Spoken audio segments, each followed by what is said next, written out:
भाजप नेत्या नीता केळकर यांनी सांगली MSCBसाठी मुख्यमंत्री देवेंद्र फडणवीस यांच्याकडे ही मागणी केली आहे। आपण महावितरणचा वर्धापन दिन आणि मोदींना एक तप पूर्ण झालं म्हणून आम्ही एक स्वच्छता अभियान संपूर्ण सांगली जिल्हा आणि महाराष्ट्रात पण आव्हान केलंय। आमच्या तिन्ही कंपन्यांचे जे उपकेंद्र आहेत, कार्यालय, तिथं स्वच्छता अभियान।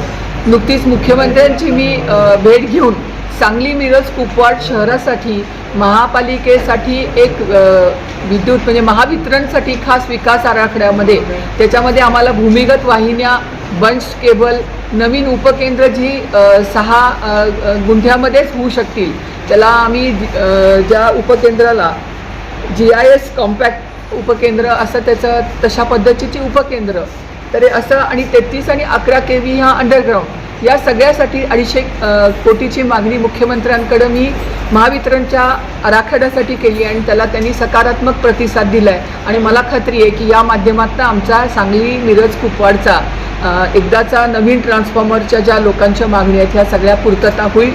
आणि तिसरी गोष्ट आहे की जी आत्ता आम्ही जी स्मार्ट मीटरबद्दल खूप चर्चा आहे, सांगली जिल्ह्यामध्ये जवळजवळ आम्ही 4.5 लाख बसवली। सांगली मिरज कुपवाड महापालिकेमध्ये 1.75 पैकी 1 लाख स्मार्ट मीटर बसवून झालेली आहेत आणि माझं असं म्हणणं आहे की नागरिकांनी ही बसवून घ्यावीत। जसं आम्ही घरात स्मार्ट उपकरणं, फ्रीज, TV नवीन त्याचे आम्ही मॉडेल्स घेतो, मोबाईलचे घेतो, तशा पद्धतीने हा स्मार्ट मीटरचा जो TOD आहे सकाळी 9 ते 5 मध्ये जी वीज तुम्ही वापरता त्याचा तुमचा दर कमी असणार आहे, ते तुम्हाला मोबाईलमध्ये कळणार आहे, तर ती जरूर बसवून घ्यावीत असं माझं नागरिकांना आव्हान राहील।